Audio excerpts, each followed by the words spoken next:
मैं पहले कवि को बुलवाना चाहता हूं आपके बीच, और मैं चाहता हूं कि आपके अपने शहर का लाडला जिसका नाम है राहुल शर्मा, मैं उन्हें पहली बार सुनूंगा।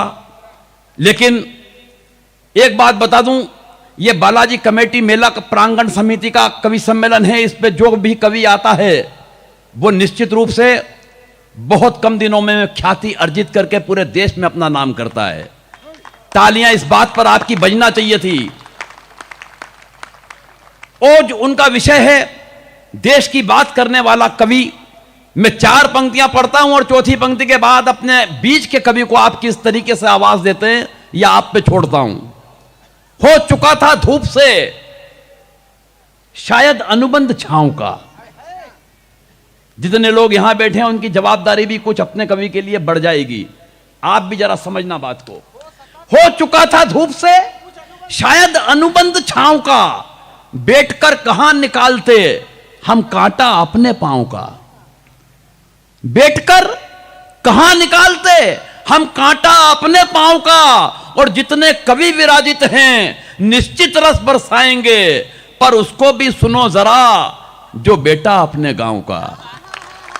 मैं चाहता हूं गांव के बेटे के लिए पूरे गांव की तालियां जी भर के बजे, ताकि वो आए और आज वो काव्य पाठ करके जाए कि पूरे देश में ख्याति प्राप्त कर सके।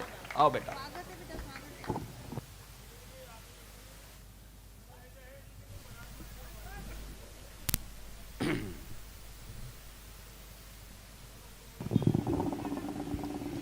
माँ भारती और माँ शारदा को प्रणाम करता हूँ।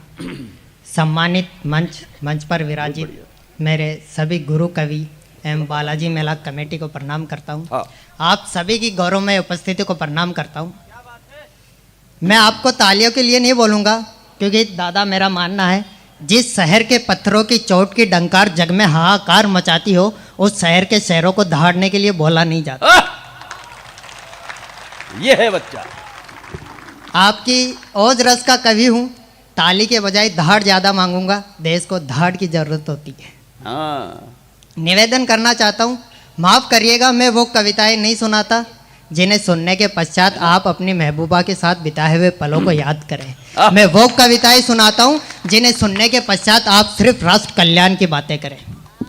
न प्रेम के मुशायरे सुनाता हूँ, न हंसी के फटाके छुड़ाता हूँ। निवेदन करता हूँ, न प्रेम के मुशायरे सुनाता हूँ, न हंसी के फटाके छुड़ाता हूँ। सुना जो राष्ट्रभक्ति का गान वो गुणगान सुनाता हूँ। मैं लिखकर अपनी लेखनी में हिंदुस्तान का अमर इतिहास सुनाता हूँ। वाह! सुनाता हूँ मतवालों के वो घाव घाव से बहती वो लहू की धार धार धारी वो तलवार जो रण में मचाए हाहाकार। रण वो जिसमें वीर लड़े मान वीर वो जिसके शीश पे चढ़ा देश के स्वाभिमान का ताज। शीश वो जो किसी शत्रु के धड़ के आगे झुके नहीं, धड़ वो जो शीश कटने के पश्चात भी इतिहास लिखता रुके नहीं। वाह, बहुत अच्छे बेटा। दादा आजकल के हम नौजवानों के मस्तिष्क में ये बिठा दिया गया है कि अगर आपकी जवानी में कोई महबूबा नहीं है तो समझ लीजिए आपकी जवानी में रवानी नहीं है। सत्य है। और परिणाम इस तरह आ गए हैं, परिणाम इस स्वरूप हमें देखने को मिल रहे हैं कि एक बाप अपनी बेटी को अकेले भरे बाजार के अंदर जाने नहीं देता। सही बात है। निवेदन करना चाहता हूँ, निसंदेह मिले राधा तो शाम बन जाना तुम। प्रेम वो नहीं जो माँ बाप से अलग कर दे। प्रेम वो है जो माँ बाप की खातिर खुद को अलग कर दे। बढ़िया है।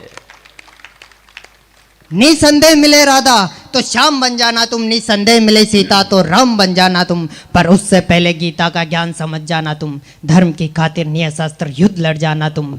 निसंदेह मिले राधा तो श्याम बन जाना तुम, निसंदेह मिले सीता तो राम बन जाना तुम। पर उससे पहले गीता का ज्ञान समझ जाना तुम, धर्म की खातिर न्यायशास्त्र युद्ध लड़ जाना तुम। और है इस राष्ट्र की जिम्मेदारी तुम्हारे कंधों पे, है इस राष्ट्र की जिम्मेदारी तुम्हारे कंधों पे। ये बात समझ जाना तुम, पहले जिम्मेदारी निभाना तत्पश्चात प्रेमी बन जाना तुम। वाह, बहुत अच्छे बेटा। माफ करना आपकी धाड़ थोड़ी कम लग रही है मेरे को। जहाँ के पत्थर की चोट की डंकार भी जग में हाहाकार मचा रही हूँ, वहाँ के शहर इतने कम धाड़ सकते हैं। नगरीय कवि हूँ, जानता हूँ यहाँ की धाड़ कैसी है।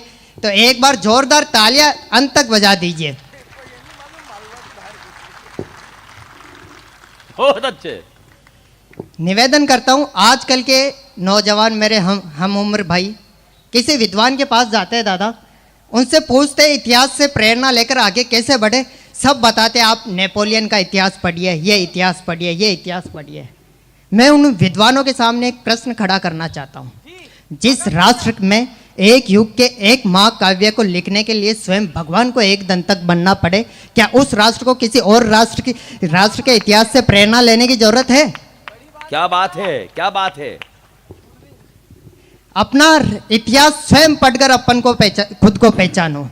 हे राम के राम बाणो, सांगा प्रताप शिवाजी की संतानों, सुनाता हूं जो अष्टक, सुनकर अपनी शक्ति को पहचानो।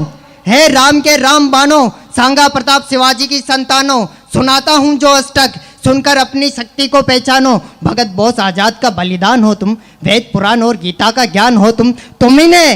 तुम्ही ने शीश कटे तो धड़ों से इतिहास लिखाए, रण में उतरे तो जयमल कल्ला सा पराक्रम दिखलाए। तुम्ही ने बताया जुग शास्त्र जोजन पर भानु, शास्त्र से लेकर शस्त्र का ज्ञान भी तुम्ही ने दिखलाया। तुम्ही ने सिकंदर को दबे पांव भगाया, तुम्ही ने सिकंदर को दबे पांव भगाया, रण में गौरी को 17 बार हराया। समय यही है रण की भेरी बजाने को, हे खड़ा सेनापति जग के समक्ष सीना ताने को। तुम भी शंख नाद कर तो अब भारत के नव अध्याय शुरू होने का, नव भारत के पुनः विश्व गुरु होने का। बहुत अच्छे, बहुत अच्छा शिल्प है बेटा। विश्व गुरु बनने के लिए सिर्फ एक चीज चाहिए दादा। हाँ। हम जैसे नौजवान मेरे हम उम्र भाइयों को देश ने मेरे खातिर क्या किया है, इस विचारधारा को बदल कर मैं देश के लिए क्या कर सकता हूँ, इस विचारधारा पे आना चाहिए। बढ़िया बात है।